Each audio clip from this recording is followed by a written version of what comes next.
Those making the allegations will not come forward. Artists and producers who say their music is not being played. They also say radio stations and certain station announcers are being paid to push certain songs and production houses. At least one program director says the practice is not taking place and certainly not at his station. Mike Norton McLean, the RCI program director, is on the record. I have no reason to believe that my DJs are being paid to play songs or not.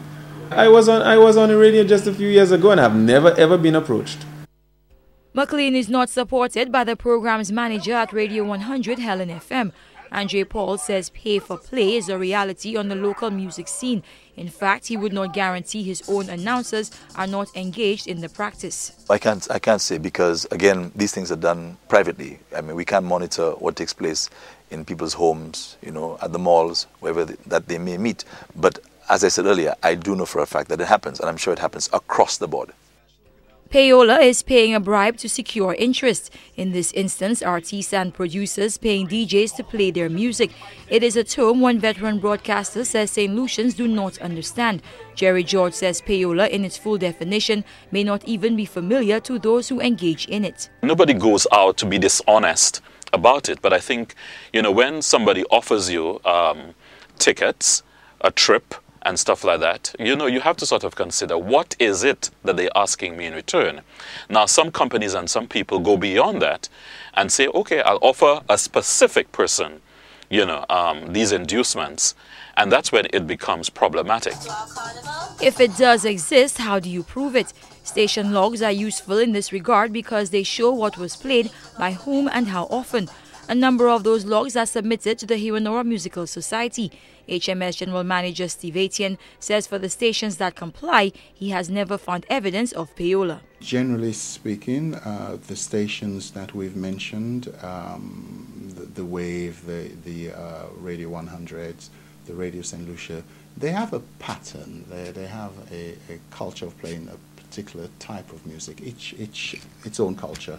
And I haven't seen anything to alarm me on those stations. There are two of the major stations are not. One is RCI and the other one is Hot FM. McLean says his station keeps logs, although he would not produce them. He is also adamant that all music gets played on RCI. If a song is good, it gets played, regardless of where it comes from. Frost is being played. It didn't come from any of those studios, okay? There are a number of other songs I can think of that are also being played. They didn't come from any of those studios. Bottom line is, if they put the song on and the song makes everybody move, it's good. That's the first thing that and we play it. And if the people like it, then they request it. Others will not make the cut. That doesn't mean it doesn't get played. If payola is as real as they say, how does one eliminate it? For HMS, the solution lies in dialogue. What I'm calling for is that, you know, we get together, the radio stations, management get together, they get together with government authorities, together with HMS, and actually put in a body that will look at infringement, look at local content, look at raising the standards, and look at ethics. We need proper regulations.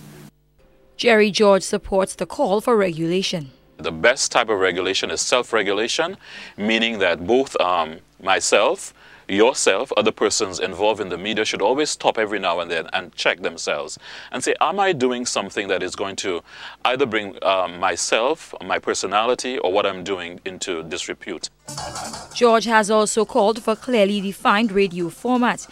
It is one way, he says, stations can avoid being labeled payola stations.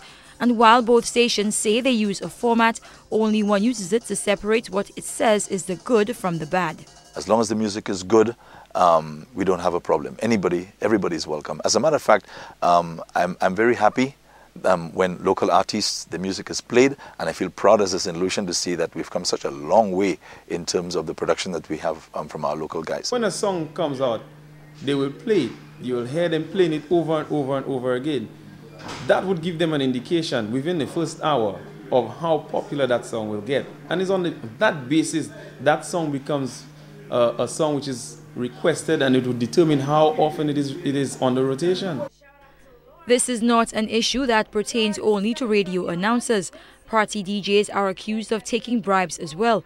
We spoke to several DJs who said they play all the music they have, although they would not address the issue of taking bribes to play some more than others. Carmi Joseph, HTS News, Channel 4. And St. Lucia, here we come now.